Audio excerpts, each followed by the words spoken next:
آخر کار یہ بات کھل کے سامنے آ ہی گئی کہ ملک بلال نے نہ صرف ارباز سے بلکہ سعدیہ بیگم سے بھی جھوٹ بولا تھا۔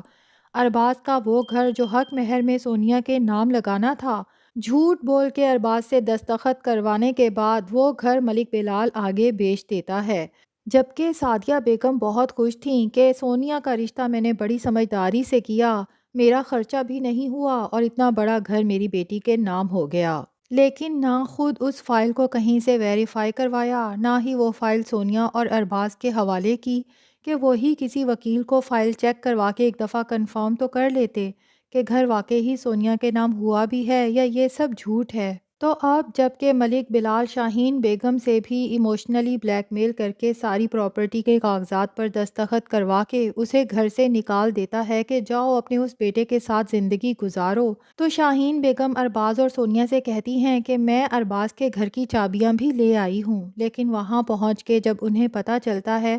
کہ گھر کی ملکیت تو کسی اور کے نام ہے، یہاں پر ارباز، شاہین بیگم، سونیا تینوں ہی بہت پریشان ہو جاتے ہیں، کیونکہ ایک اور گھر جو ارباز کو مل تو رہا ہے لیکن مالک مکان گھر گروی رکھوانا چاہتا ہے جس کے لیے ارباز سے اچھی خاصی رقم مانگ رہا ہے۔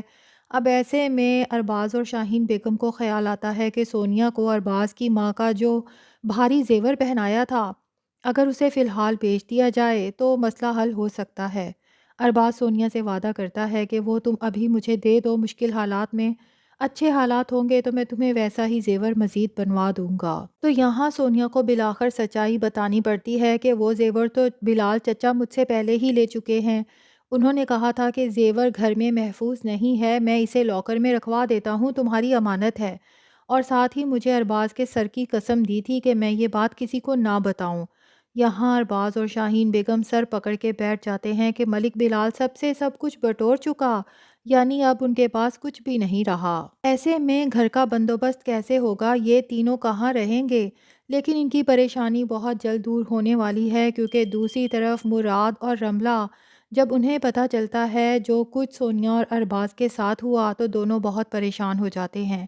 رملہ تو بار بار سونیا کو کبھی ارباز کو کال کرنے کی کوشش کرتی ہے، لیکن یہ بات سمجھ سے باہر ہے کہ چلو باقی سب کا نمبر بلاک کر بھی دیا، سونیا اور ارباز نے رملہ اور مراد کا نمبر کیوں بلاک کیا؟ مراد اپنی بہن کے لیے بہت پریشان ہوتا ہے تو رملہ ہی مراد کو مشورہ دیتی ہے کہ ہمیں ایک دفعہ ان کے سسرال جا کے ہی پتہ کر لینا چاہیے کہ وہ لوگ کہاں ہیں، پھر اس کے بعد وہاں جا کے دیکھتے ہیں اگر کچھ ہو سکتا ہے۔ بلکہ میں تو کہتی ہوں کہ ہمیں سونیا اور ارباز کو یہیں لے آنا چاہیے۔ سعدیہ بیگم جب رملہ کی یہ بات سنتی ہیں تو آگے بڑھ کے اسے دو چار سنا دیتی ہیں کہ یہ گھر میرا ہے، یہاں کے فیصلے میں کرتی ہوں، تم کون ہوتی ہو کل کی آئی لڑکی، میرے گھر کے میرے خاندان کے فیصلے کرنے والی، تمہیں تو میں خود اس گھر میں برداشت نہیں کر رہی، پتہ نہیں کب چوٹی سے پکڑ کے گھر سے نکال دوں۔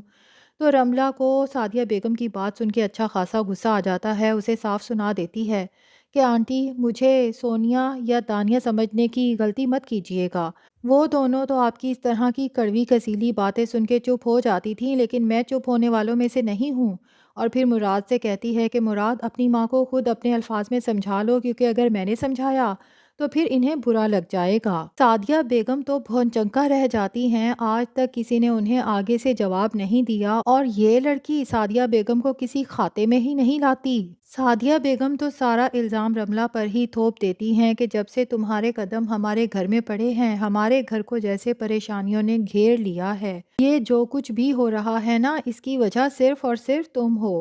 رملہ بھی سعدیہ بیگم کو سنا ہی دے گی کہ اگر میرے قدم اتنے برے ہیں تو چلو آپ کے قدم تو مبارک ہیں نا، تو آپ کی وجہ سے آپ کے بچوں کی زندگی خوشحال کیوں نہیں بنی؟ میں تو چلو اب مراد کی زندگی میں آئی ہوں، لیکن مجھے اچھے سے پتا ہے کہ میرے آنے سے پہلے بھی ان سب کی زندگی کیسی تھی۔ اور ساتھ ہی رملہ سعدیہ بیگم کو وارن کرے گی کہ بس جتنی میں نے تذلیل برداشت کرنی تھی کر لی، آج کے بعد اگر آپ نے میرے بارے میں کوئی بھی ایسا الٹا پلٹا لفظ بولا تو مجھ سے برا کوئی نہیں ہوگا۔ دوسری طرف عماد جب گھر آتا ہے تو آتے ساتھ ہی اسے اپنی بہن سعدیہ بیگم کی یاد ستانے لگتی ہے، بینا سے کہتا ہے کہ سب لوگ تیار ہو جاؤ،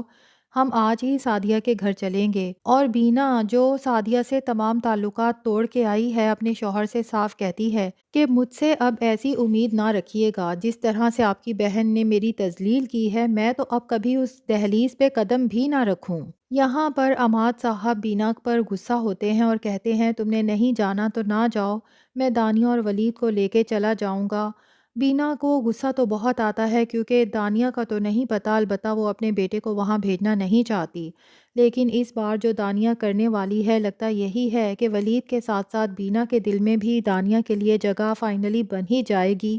کیونکہ عماد جب دانیہ اور ولید کو بلا کے انہیں تیار ہونے کا کہتا ہے کہ سعدیہ بیگم سے ملنے جانا ہے، تو ولید تو چپ رہتا ہے، دانیہ ہی بول پڑتی ہے کہ آئی ایم سوری ماموں، میں اب وہاں نہیں جاؤں گی۔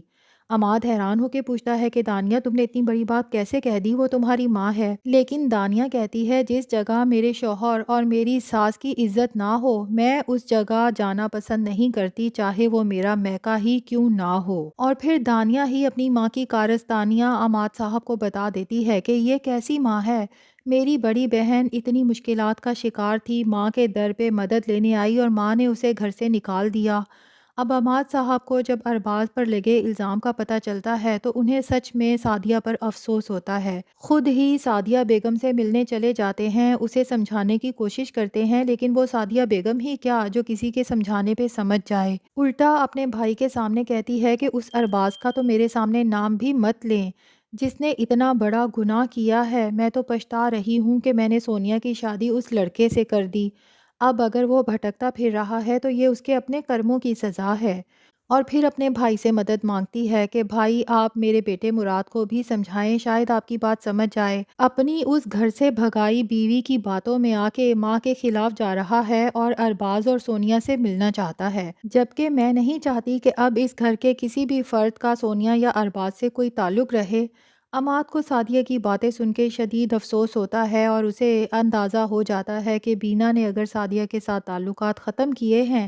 تو وہ اپنی جگہ پہ حق بجانب ہے۔ اس بار عماد ہی سعدیہ کو آئینہ دکھاتے ہوئے کہتا ہے کہ تم کون ہوتی ہو یہ فیصلہ کرنے والی کہ ارباز نے کوئی گناہ کیا ہے یا مراد نے اپنی پسند سے شادی کر کے کوئی غلطی کی ہے، یہ مت بھولو کہ ماضی میں تم بھی یہی غلطی کر چکی ہو۔ تو سعدیہ بیگم، جس پہ ویسے تو آج تک کسی کی بات کا اثر نہیں ہوا، ہو سکتا ہے کہ اپنے بھائی کی بات کا اثر ضرور ہو جائے، کیونکہ ابھی تک یہی لگ رہا ہے کہ سعدیہ بیگم جو کسی کو بھی کھاتے میں نہیں لاتی، لیکن اس کا بھائی عماد اس کے لیے بہرحال بہت اہم ہے۔ تو ناظرین، لگتا یہی ہے کہ مراد آخر ارباز اور سونیا کو ڈھونڈ لے گا، یا تو ان کی مدد کرے گا وہ گھر لینے میں جو ارباز کو ابھی سستے میں مل رہا ہے، یا پھر ہو سکتا ہے کہ ارباز اور سونیا کے ساتھ ساتھ شاہین بیگم کو بھی اپنے ہی گھر لے آئے کہ جب تک آپ لوگوں کا کوئی ٹھیک بندوبست نہیں ہو جاتا تب تک آپ لوگ یہیں رہیں گے، اور یہ میرا اور رملہ کا فیصلہ ہے، امی کو ہمارے فیصلے کے خلاف جانے کی اجازت نہیں ہے۔ اور جہاں تک بات ہے ملک بلال نے جو شاہین بیگم اور ارباز سے سب کچھ لوٹا ہے، تو یقیناً مراد حسین اس سلسلے میں بھی ارباز کی مدد کرے گا۔ ظاہر ہے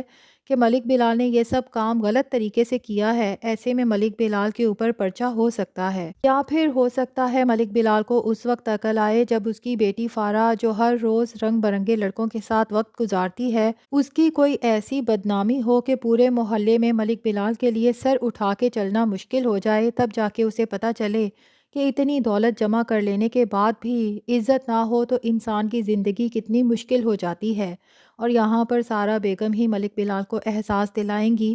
کہ ارباز اور شاہین جب تک یہاں تھے کم سے کم فارا پہ نظر تو رکھتے تھے،